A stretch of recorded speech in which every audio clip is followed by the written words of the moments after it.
우리는 지난주에 사도신경의 첫 번째 고백이죠. 전능하사 천지를 만드신 하나님 아버지를 내가 믿사오며 하나님 아버지에 대해서 함께 살펴봤습니다.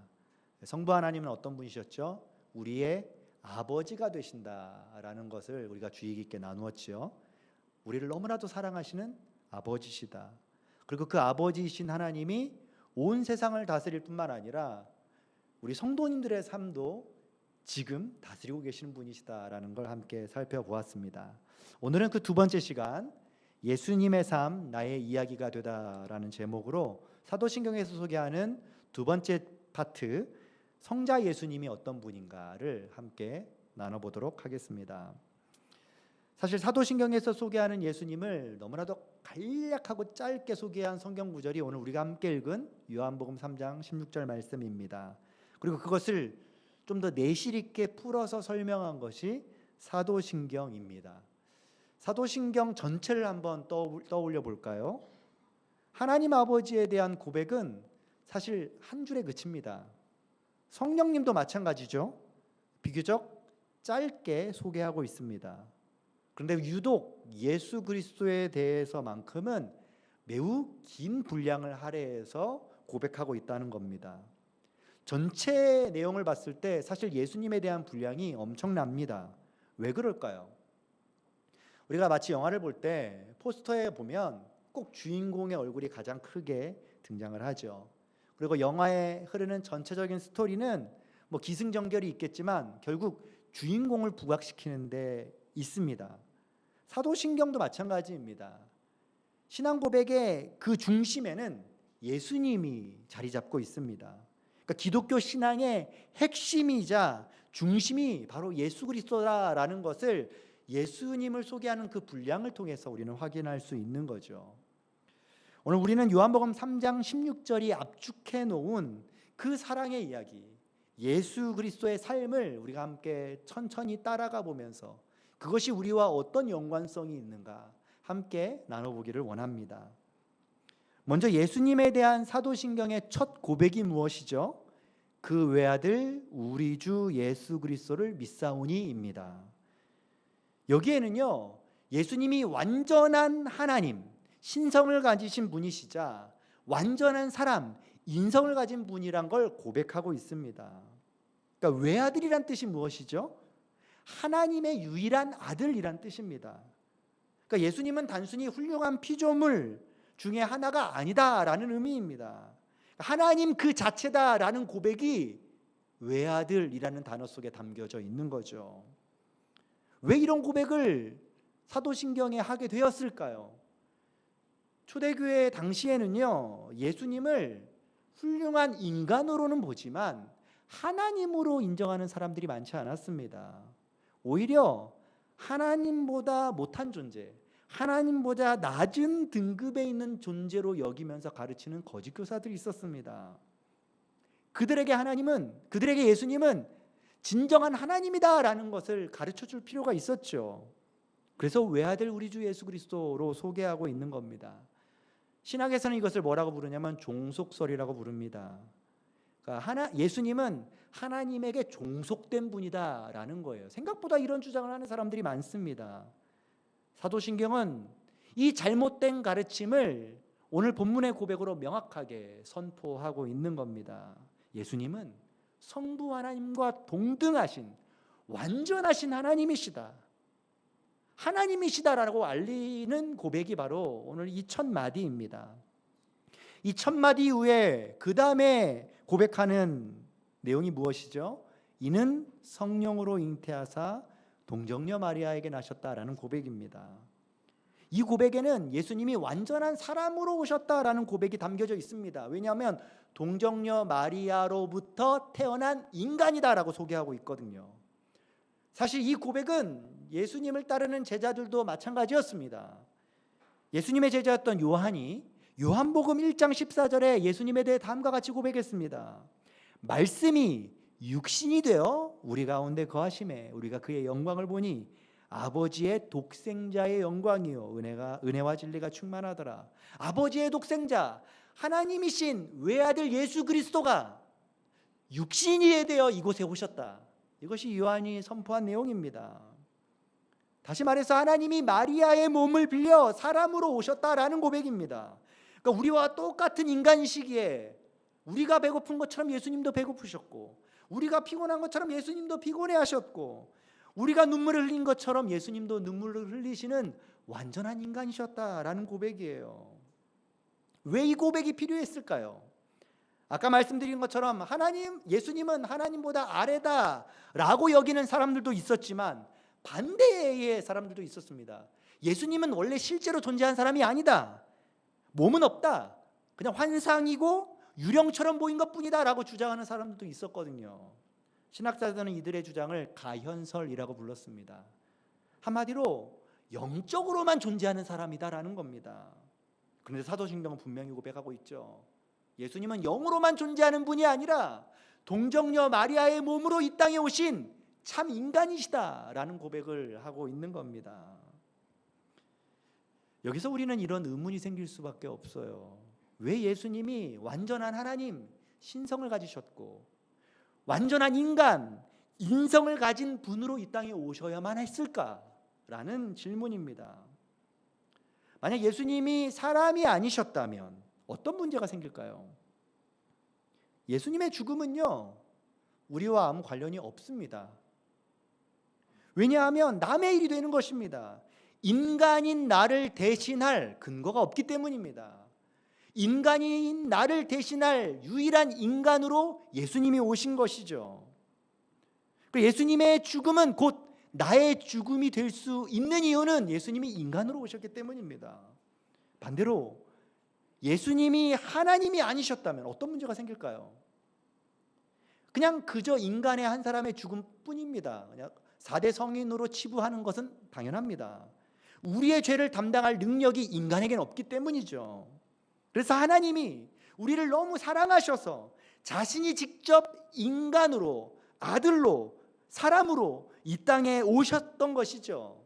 그래서 모든 인간을 대신할 능력을 가진 신성으로 이 땅에 오신 것입니다. 그래서 성육신은, 하나님께서 육신을 가지고 이 땅에 오신 그 성육신은 그래서 신비라고 부르는 겁니다. 논리적으로 맞지 않습니다. 완벽한 근거를 댈 수 없습니다. 하지만 그것이 우리에게 은혜입니다. 그래서 우리는 신비라고 부르는 거죠. 그렇게 사도신경은 예수님의 신성과 인성을 소개합니다. 그리고 나서 예수님이 어떤 일을 펼치셨는지를 이어서 설명하고 있습니다. 그것이 예수님의 고난과 죽음에 대한 이야기입니다. 이것이 실제 역사 속에서 일어났다라는 것을 사도신경을 통해서 고백하고 있습니다. 이렇게 고백하죠. 본디오 빌라도에게 고난을 받으사 십자가에 못 박혀 죽으셨다. 여기서 눈여겨볼 이름이 하나 등장하죠. 바로 본디오 빌라도라는 사람입니다. 여러분들은 사도신경을 외울 때마다 이런 의문이 들지 않으십니까? 왜 본디오 빌라도라는 이름을 꼭 굳이 넣었을까? 왜냐하면 빼도 전혀 문제가 되지 않거든요. 이 사람을 넣은 이유가 무엇일까요? 이 본디오 빌라도는요, 신화나 아니면 동화 속에 등장하는 그런 인물이 아닙니다. 로마 실제 역사 기록에 남아있는 실존 총독입니다. 로마의 역사가죠, 타키투스의 기록에도요, 그리스도가 빌라도 치하에서 처형당했다라고 증언하고 있습니다. 그러니까 사도신경이 굳이 본디오 빌라도의 이름을 넣은 이유가 무엇인가요? 그러니까 십자가 사건이 그저 옛날 옛적에 어느 마을에 일어났던 그런 동화 같은 이야기가 아니라는 겁니다. 역사적으로 시간과 장소가 명확한 실제 일어난 역사적인 사건이라는 것을 이 사람의 이름을 기록함으로써 우리에게 보여주고 있는 거죠. 그런데 놀라운 사실은요, 본디오 빌라도의 이름으로서만 증명되는 것이 아니라 이미 구약에서 하나님은 예수님이 십자가에 죽으실 것을 약속해 주셨습니다. 이사야 53장 5절에 보면 하나님이 이런 약속을 이사야를 통해 남기시죠. 그가 찔림은 우리의 허물 때문이요 그가 상함은 우리의 죄악 때문이라. 그가 징계를 받음으로 우리는 평화를 누리고 그가 채찍에 맞음으로 우리는 나음을 받았도다. 이 그가 누군가요? 예수님이시잖아요. 예수님이 십자가에 달리신 사건을 이사야가 증언하고 있는 거죠. 언제 기록된 줄 아십니까? 예수님이 오시기 전 무려 700년 전에 기록된 말씀입니다. 그러니까 이 말씀이 십자가에서 한치도 오차 없이 완성되었습니다. 우연이 아닌 거죠. 그러니까 하나님이 오래전부터 계획하셨고 그 구원이 본디오 빌라도를 통하여 실제 역사 속에서 펼쳐졌고 그것을 통해서 예수님은 우리가 받아야 할 그 죄의 심판을 십자가에서 대신 받으셨다라는 걸 증언하는 겁니다. 그렇게 예수님은 십자가에서 실제로 죽으심으로 말미암아 우리의 죄의 문제를 해결해 주신 분이시죠. 그것을 우리는 고백하는 겁니다. 그렇게 십자가에서 죽으신 예수님의 다음 행보는 무엇입니까? 부활이시죠. 사도신경은 이어서 이렇게 고백합니다. 장사한 지 사흘 만에 죽은 자 가운데서 다시 살아나시며. 만약 예수님이 살아나지 않으시고 그냥 죽고 끝났다면 우리는 예수님을 믿을 필요가 없습니다. 예수님에게 소망을 이야기할 수가 없습니다. 사흘째 되던 날 그 아침 무덤이 비어 있었고 죽은 사람이 살아났던 그 사건이 우리에게 소망이 되는 겁니다. 왜냐하면 우리가 죽음에서 다시 살아날 수 있는 예시이자 본보기이기 때문인 거죠. 고린도전서 15장을 읽어보면요, 부활하신 예수님을 직접 본 그 증인들의 이름을 소개하고 있습니다. 게바에게 보이셨고 12제자에게 보이셨고 심지어 500여 형제에게 한 번에 보이셨다라고 증언합니다. 아니 2명만 증인이 있어도 그것이 확실이다라고 법원에서 판정을 내립니다. 그런데 당시 예수님이 부활하신 사건을 수백 명이 직접 눈으로 목격했습니다. 확인했습니다. 이것은 실제로 일어난 사건입니다. 심지어는요, 예수님의 부활을 확인한 사람들의 삶이 어떻게 변하는 줄 아십니까? 베드로 같은 경우는요, 예수님이 잡히시던 날 밤 두려워서 도망갔던 사람입니다. 예수님을 3번이나 마주치고도 부인했던 사람이 바로 베드로입니다. 그런데 부활하신 예수님을 만난 후에는 죽음도 두려워하지 않는 담대한 증인이 되었고 예수님과 같이 순교의 자리로 나아갔습니다. 거짓말인 줄 알면서도 순교하는 사람이 어디 있습니까? 실제로 그 부활을 눈으로 직접 목격했기에 두려움에 사로잡혔던 도망 다녔던 제자들이 순교의 삶의 자리로 나아갈 수 있었던 것입니다. 그런 삶의 변화는 곧 부활이 실제라는 증거가 되는 거죠. 그래서 부활은요, 기독교 신앙의 심장과도 같습니다. 왜냐하면 예수님의 부활은 이 죄와 사망의 권세가 완전히 무너졌고 깨졌다라는 것을 선포하는 자리이기 때문입니다. 그래서 성경은요, 예수님의 부활을 뭐라고 표현하냐면 잠자는 자들의 첫 열매라고 표현합니다. 첫 열매가 맺혀졌다는 거예요. 그러면 여러분들은 무엇이 떠올라야 하나요? 그 다음 열매가 떠올라야죠. 열매는 처음 맺혀지고 끝나는 것이 아니라 계속 맺혀지는 거니까요. 뒤이어 거둬들일 그 다음 열매가 우리에게 있습니다. 그 나중 열매가 누구인가요? 바로 우리잖아요. 우리. 예수님이 다시 살아나신 그 첫 열매가 이제는 우리를 통하여 또 다른 열매로 맺혀지게 되는 겁니다. 우리가 그분을 믿는다면, 예수 그리스도를 믿는다면 우리도 언젠가는 다시 살아나게 될 것을 믿는 겁니다. 예수님의 빈 무덤은 단순히 과거에 있었던 역사의 사실로만 끝나는 것이 아니라 나의 빈 무덤이 됩니다. 여러분들의 빈 무덤이 반드시 있습니다. 그렇게 부활하신 예수님은요, 이 땅에서의 모든 일들을 마치시고 원래 계셨던 곳으로 가셨습니다. 우리는 그것을 승천이라고 부릅니다. 사도신경에서는 하늘에 오르사 전능하신 하나님 우편에 앉아 계시다가라고 고백하고 있습니다. 승천을 했다. 제자들은 이렇게 생각했습니다. 아, 예수님이 우리를 버리시고 결국 떠나시는구나. 마치 우리를 두고 저 멀리 가버리는 것으로 우리는 생각할 수 있습니다. 그런데 승천은 그런 의미가 아니에요. 오히려 부활하신 예수님이 승천하셔서 어디에 앉아 계시나요? 하나님 우편에 앉아 계신다라고 소개합니다. 하나님의 우편은 무엇인가요? 왕이 앉아 있는 자리입니다. 그냥 단순히 하늘로 올려지신 것이 아니라 왕의 자리에 앉아서 이 세상을 다스리시고 우리를 통치하신다라는 의미가 있는 겁니다. 그러니까 예수님이 승천하셨다는 건 우리를 통치하고 계신다라는 의미예요. 그래서 예수님은 2000년 전에 잠깐 왔다가 사라진 그런 존재가 아닙니다. 지금도 이 순간에도 온 우주를 그리고 저와 성도님들의 삶을 다스리고 계신 분이세요. 사랑하는 성도 여러분, 여러분들의 삶에서 혹시라도 여러분들을 흔들리게 만드는 순간들이 있으신가요?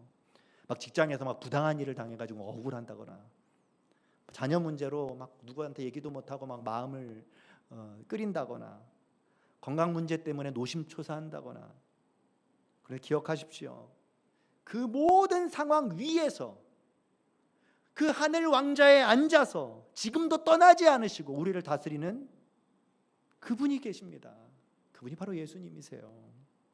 그 왕 되신 예수님을 우리가 바라볼 때 세상이 흔들려도 우리는 흔들리지 않습니다. 왜냐하면 주님께서 우리의 마음을 굳건하게 붙들어 주시고 흔들리지 않도록 우리를 지켜주시고 계시기 때문입니다.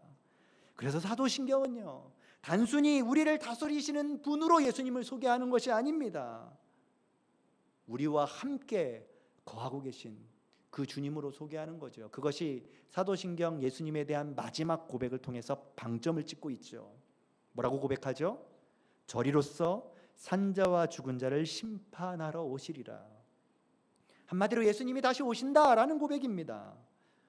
사도행전 1장 11절에 보면요, 예수님이 들려 올라가실 때, 승천하실 때 수많은 제자들이 그 모습을 보고 있었습니다. 그때 천사들이 와서 제자들에게 이렇게 이야기하죠. 이르되 갈릴리 사람들아, 어찌하여 서서 하늘을 쳐다보느냐?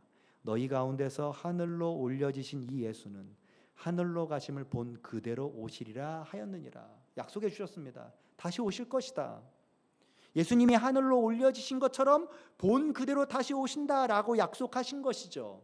그것이 사도신경 마지막에 고백하고 있는 겁니다. 그런데 사도신경에는 다시 오시는 예수님을 어떻게 표현하죠? 심판하러 오신다라고 표현합니다. 그러다 보니 이 심판이라는 단어에 우리가 딱 꽂혀가지고 왠지 모르게 무섭고 두렵게 느껴지죠. 왜냐하면 심판이라는 단어가 좀 우리는 부정적으로 느껴지지 않습니까? 그런데 성경이 말하는 예수님이 다시 오시는 이 심판하러 오신다라는 의미는 결코 두려운 소식이 아닙니다. 예수님이 이 땅에 오셔서 어떤 일을 하시나요? 잘못된 세상을 바르게 하시는 거잖아요. 그게 왜 두려운 일인가요? 억울한 일이 예수님이 오시면 응어리가 풀어지는 거죠. 그게 왜 두려운 일인가요? 모든 불의가 가득한 이 세상에 예수님이 오시면 그 불의가 단번에 해결되잖아요. 그게 왜 두려운 일인가요? 우리는 끊임없이 눈물을 흘리지만 예수님이 오셔서 우리의 눈물을 닦아주십니다. 그게 왜 두려운 일인가요? 심판은 두려운 자리가 아닙니다. 오히려 우리를 회복시키시고 우리를 새롭게 하시고 우리의 마음속에 진정한 평안을 주시는 날이 바로 심판하러 오시려는 날이에요. 그래서 사랑하는 이를 먼저 떠나보낸 성도들이 있다면 예수님이 오실 때 다시 만날 것이 확정되는 날이고, 세상에서 눈물 흘리던 자들이 마침내 공의가 세워졌다고 기쁨으로 외칠 수 있는 자리가 바로 심판하러 오시는 자리입니다. 우리는 이 날을 기다리는 성도들입니다. 그리스도인들의 삶은, 신앙생활의 최종 목표는 바로 심판하러 오시는 예수님을 기다리는 삶이 바로 우리의 삶인 거죠. 그러기에 사도신경이 고백하고 있는 이 예수님에 대한 이야기, 예수님의 탄생, 고난과 죽음, 부활과 승천, 다스리심과 다시 오심, 이것은 단순히 우리 머리로 외우는 신학 지식이 아니라는 것을 기억하시면 좋겠어요. 예수님의 이야기는 예수님의 이야기로 끝난 것이 아니라 우리의 이야기로 이어지기 때문입니다. 예수님이 사람이 되신 것, 그것은 나를 만나기 위해 오신 것이죠. 예수님이 십자가에 죽으신 것, 나를 구원하시기 위해 그 길을 걸어가신 것이죠. 예수님이 부활하신 것, 나에게 새 생명을 주시기 위함이죠. 예수님이 지금 다스리고 계신 것, 나를 지키고 계시다라는 약속이죠. 그리고 다시 오시는 것, 내가 영원한 하늘나라로 인도함 받을 수 있다라는 소망의 메시지이죠. 그래서 예수님의 삶은 곧 내가 살아왔던 삶이고 지금 살고 있는 삶이고 앞으로 살아갈 삶인 것입니다. 이번 한 주간 동안 그 주님을 바라보면서 함께 예수님이 걸어가신 믿음의 길을 함께 걸으면 어떨까요? 그래서 한 주 동안 우리 여름 성경학교 때 나눈 말씀을 기억하기 위해 집에 가셔서 시간을 내시고 가정 예배를 꼭 드려보시면 좋겠습니다. 혼자서 예배 드리시는 분들은 혼자서 예수님의 이야기를 묵상해 보시고요. 또 부부나 또 자녀들이 함께 있다면 예수님의 이야기를 함께 나눠보시기를 바랍니다. 그리고 가정 예배 드릴 때 이 말씀 카드 준비했으니까요. 여기 막 뒤죽박죽 섞여 있거든요. 순서대로 맞춰 보시면서 예수님의 탄생, 고난, 죽으심, 부활, 승천, 재림의 장면을 우리가 함께 나누어드린 말씀 카드를 통해서 성경 구절을 읽어가면서 함께 묵상하는 시간 가져보면 어떨까 합니다. 예수님의 삶이 나의 이야기가 되는 그 은혜가 우리 모든 성도님들의 인생 가운데 펼쳐지기를 주님의 이름으로 소망합니다.